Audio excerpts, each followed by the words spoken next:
en train de faire, je reviendrai là-dessus. Et maintenant, je vais aborder le kidnapping de la famille Agba Bertin.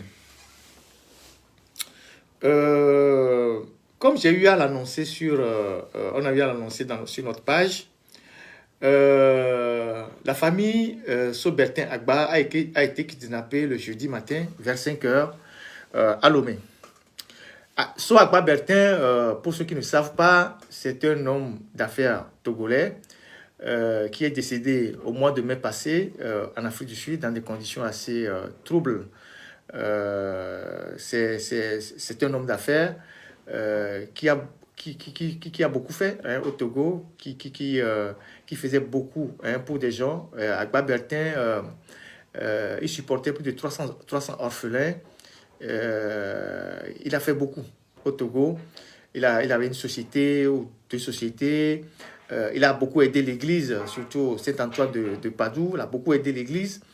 Il a eu des soucis dans une affaire qu'on avait qualifiée à l'époque de une affaire d'escroquerie internationale. Il a été arrêté, torturé à l'ANR et tout, gardé en prison à Thiévier.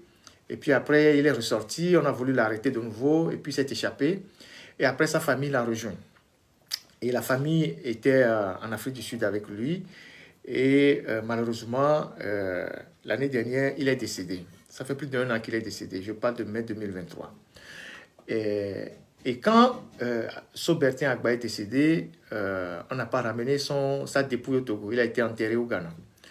Et donc, 1 an après, son épouse, qui était très affectée par le décès brutal de son mari, les enfants aussi, qui sont des enfants qui viennent de sortir à peine qui sont à peine majeurs, 1 an après, ils ont décidé de rentrer au Togo pour venir se sacrifier au rituel du deuil. Généralement, il y a des choses, quand vous ne les faites pas, quand quelqu'un part, quelqu'un meurt, il y a des choses quand même, des cérémonies à faire. Donc cette famille est rentrée au Togo depuis 1 semaine pour faire cette cérémonie-là. Donc la veuve est rentrée avec son fils aîné garçon et son, je ne sais pas comment dire ça, le petit frère de Bertin lui-même qui s'appelle Cyril Abalo. Et ils étaient tranquillement à Lomé. La dame a pris ses quartiers dans la maison de son mari, à Tokoin là-bas, en allant vers la frontière, pas trop loin de la maison de Demkodjo. Et puis, Cyril Abalo, qui est le petit frère de Agba Bertin, lui était à Tétikopé avec son neveu. Ils sont installés là-bas, dans une résidence là-bas. Et c'est à ces 2 endroits qu'on est parti les arrêter le matin très tôt, comme des bandits. La dame, qui avait déjà une santé assez fragile, a vu tout le quartier bouclé, comme si on venait arrêter un Ben Laden. Ils ont bouclé le quartier. Là, c'est les hommes en tenue qui sont arrivés. Ils ont bouclé le quartier. Et ils sont venus arrêter la dame, menotter. Ils ont sous prétexte de perquisition, ils ont cassé tout dans la maison. Il y a des images qui sont insoutenables. Ils ont cassé tout dans la maison, mis les choses sans dessous dessus, cassé les trucs, tout ça. C'est pas ce qu'ils cherchaient. Donc, au même moment où on arrêtait la dame, on arrêtait aussi le petit frère du défunt et son fils à Tétikopé. Et de côté de Tétikopé, c'est les gens en civil qui ont agi. Et depuis jeudi, les gens ne savaient pas où on les a amenés. On a pris aussi certains de leurs cousins et tout ça. Ils sont 5 au total. Personne ne sait là où on les a amenés. Il a fallu jusqu'au jeudi soir pour savoir que c'est au SCRIC qui sont détenus. Le procureur, dès le matin, a été saisi. Il a dit qu'il n'est pas au courant, c'est ce qu'il a dit, qu'il n'a pas ordonné une quelconque arrestation, qu'il n'est pas au courant. Et c'est dans l'après-midi de ce jeudi qu'on apprend qu'ils sont gardés au SCRIC. Et donc, les avocats se sont rendus au SCRIC le jeudi soir. Les gens du SCRIC ont refusé que les avocats puissent les rencontrer. Surtout la dame qui est malade, comme je l'ai dit tantôt, elle est sortie d'une opération récente, donc elle est très malade, elle devait prendre ses médicaments, elle dépendait de ses médicaments. Ils ont refusé que les avocats les voient ce soir-là, les avocats sont repartis, Et le vendredi, les avocats sont repartis voir le procureur pour dire, mais on ne peut pas laisser des gens comme ça. On les a pris depuis 5 heures du matin, ils n'ont pas mangé, ils n'ont pas bu, ils n'ont pas d'assistant de la famille. Mais si quelque chose leur arrive, parce que la dame, elle est fragile, si quelque chose leur arrive, et c'est là où le procureur a appelé les gens du SCRIC, parce que normalement, les OPJ sont sous l'autorité du procureur. Et qu'on aille arrêter quelqu'un et que le procureur dise que lui n'est pas au courant, c'est quand même incroyable. Donc, il appelle les OPJ et ils ont convenu que les avocats puissent passer les voir. Donc, les avocats sont passés hier pour les voir avec les médicaments. Et de façon substantielle, jusqu'à ce jour, on ne leur a signifié aucune charge. Ils sont détenus. On ne leur a signifié aucune charge. On a pris leurs identités. On a fait un contrôle de leur identité. Et la seule question qu'on leur a posée jusqu'à maintenant est de savoir, ils sont venus chercher quoi dans le pays? Qu'est-ce qu'ils sont venus chercher dans le pays? Ils sont venus chercher quoi dans le pays? Peut-être que, bon, d'ici lundi, ils vont fabriquer des preuves comme ils savent le faire. Ils arrêtent les gens d'abord et puis après, ils fabriquent les preuves. Mais la seule question qu'on leur a posée jusqu'à maintenant, depuis jeudi qu'on les a arrêtés, qu'est-ce qu'ils sont venus chercher dans le pays? Ils sont venus chercher quoi dans le pays? C'est quand même extraordinaire qu'on demande à des Togolais qui sont rentrés chez eux, qu'est-ce qu'ils sont venus chercher dans le pays, comme s'ils étaient des étrangers. On sait que le Togo appartient à Faure, c'est lui qui décide qui rentre et qui sort. C'est lui qui décide qui vient, qui ne vient pas. Même si vous perdez vos parents et que vous demandez à rentrer pour enterrer vos parents, ils refusent, comme le cas François Bocor et d'autres cas. C'est lui qui décide. Mais comment est-ce qu'on peut arrêter des gens et la seule question qu'on leur pose, vous êtes venus chercher quoi ici? C'est leur pays. Mais eux, ils n'étaient pas poursuivis au même titre que leurs parents. Vous avez cherché le monsieur, vous l'avez poursuivi partout, il est mort dans des circonstances, même aujourd'hui avec l'acharnement qui pèse sur la famille aujourd'hui, on est bien en droit de se poser la question de savoir qu'est-ce qui s'est réellement passé avec la mort d'Agba Bertin. On peut se poser des questions. Qu'est-ce qui a tué Agba Bertin? Puisqu'on s'acharne sur la famille, et donc on s'acharne sur les morts. Donc la question de savoir qui sont ceux qui sont derrière son décès et pourquoi il est mort si brutalement. Et je vais vous faire une confidence. Vous savez que quand Agba Bertin est décédé, la maison du père d'Agba Bertin est à Tocoin Trésor, dans la zone où il y a les maisons des anciens, tous les anciens officiers ou les anciens soldats qui ont fait la guerre d'Algérie, tout ça, là où ils ont conçu les Chango, les Bojolé et tout ça, en allant vers la maison de Atomayakbo. Donc, dans toute cette zone-là, il y a une concentration d'anciens soldats qui ont conçu là-bas. Donc, sa maison, la maison du père Agba Bertin, est juste en face du centre communautaire de Tocoin. Trésor là-bas. C'est juste en face.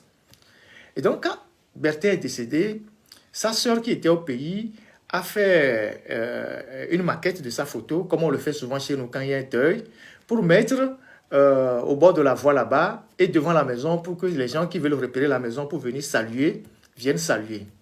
Vous savez ce que le régime a fait? Le régime a déployé là-bas des agents de renseignement pour regarder qui sont ceux qui venaient dans la maison saluer, ceux qui venaient et sortaient de la maison. Et ces agents de renseignement ont fait quoi? Ils ont pris des chambres,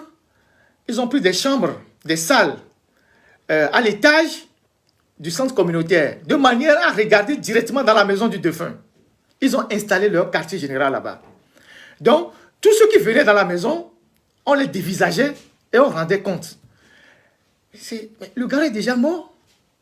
Le gars était mort, mais on avait mis la maison de son père sous surveillance pour voir qui sont ceux qui venaient saluer dans la maison, présenter les condoléances. C'est comme ça que beaucoup ne sont pas partis dans la maison pour saluer. Vous voyez? Donc, déjà, ce comportement était suspect. Et maintenant, l'acharnement qu'ils font sur la famille laisse présager que certainement qu'ils en savent quelque chose.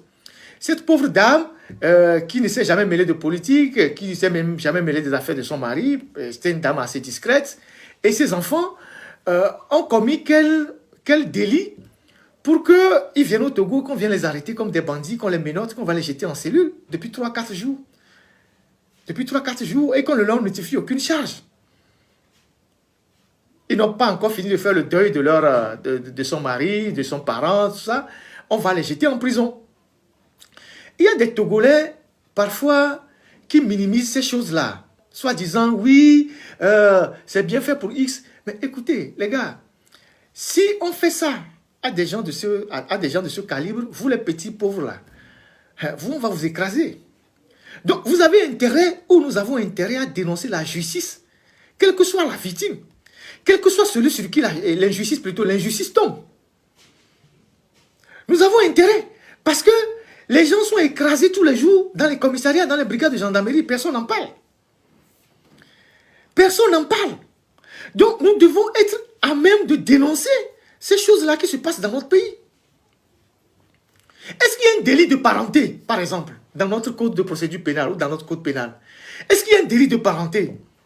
C'est comme ce jeune homme, cet étudiant qui a prononcé un discours à une manifestation et qu'on est allé s'en prendre à son père au village à Dapao. Est-ce qu'il y a un délit de parenté au Togo? Est-ce qu'il y a un délit de parenté au Togo? Il n'y en a pas, ça n'existe pas dans le code pénal ou dans le code de procédure pénale. Est-ce que moi je dois payer pour les actes de mon père? Si c'est le cas, Ford devait payer pour tous les actes que son père a commis. Si c'est le cas, les enfants Nyasingbe doivent payer pour les actes, les assassinats que leur père a commis, les détournements que leur père a commis. Si on doit poursuivre ce raisonnement, mais ils doivent payer eux aussi. Demain ou plus tard, ils payeront pour ce que leurs parents ont commis. Donc il n'y a pas de délit de parenté chez nous. D'où vient que on va s'acharner sur une dame et ses enfants qui sont rentrés tranquillement dans leur pays et qui ne sont pas rentrés avec des intentions, je ne sais pas quoi, obscures. La preuve, la dame quand elle est rentrée, ça fait 13 ans qu'elle n'avait même plus de papier togolais. Elle a commencé par faire des démarches pour se faire une carte d'identité. Elle a commencé des démarches pour se faire une carte d'identité. Elle n'avait plus de papier togolais depuis 13 ans. Alors, d'où vient qu'on vient les ramasser à la maison, on va les jeter en cellule, et 3 jours après, le procureur, qui doit normalement ordonner les arrestations, dit qu'il n'est pas au courant, ou il n'a pas de charge à notifier. Ça sort d'où cette histoire? À moins qu'on ait un projet, on a un plan, je ne sais pas, machiavélique ou funeste, de prendre la famille en otage et de leur exiger quelque chose en retour. Et de leur exiger quelque chose en retour. Parce que l'affaire pour laquelle on a accusé Agba Bertin, cette affaire n'a jamais été jugée. Elle n'a jamais été jugée. Et en droit pénal, on sait très bien que lorsqu'un accusé s'éteint, l'affaire est éteinte, judiciairement parlant. Donc, ce n'est pas une affaire qui a été jugée pour qu'on dise aujourd'hui que la famille a quelque chose qu'on réclame. On a l'impression que c'est une méthode de voyou qui consiste à prendre des gens en otage et après à exiger de signer des documents. Quand Agba Bertin a été arrêté ou est parti, Agba Bertin avait de l'argent dans les banques au Togo. Agba Bertin avait plus de 600 ou 700 millions à l'UTB. Des gens sont partis vider les comptes. Il était le meilleur client de l'UTB depuis des années. Ce n'est pas quelque chose de récent. Des mains obscures sont partis vider les 600 ou 700 millions à l'UTB. Personne ne sait où qui a pris l'argent. Et la banque est incapable de dire à son client ou à ses ayants droit qui a vidé les comptes. Et pourtant, il n'y avait pas de condamnation. Il n'y avait pas une condamnation qui exigeait qu'on saisisse ses comptes. Des gens sont partis vider les comptes. Sa femme avait des comptes dans les banques au Togo. Les comptes ont été vidés. Ses enfants avaient de l'argent dans des banques. Ils ont vidé les comptes. Peut-être que, comme ils sont revenus, les gens ont peur que, bon, ils vont engager des procédures contre eux. Ils ont vidé les comptes. Ce n'est que dans des pays de voyous qu'on fait des choses comme ça. Des gens se lèvent pour aller vider les comptes d'un particulier dans une banque sans aucune décision de justice.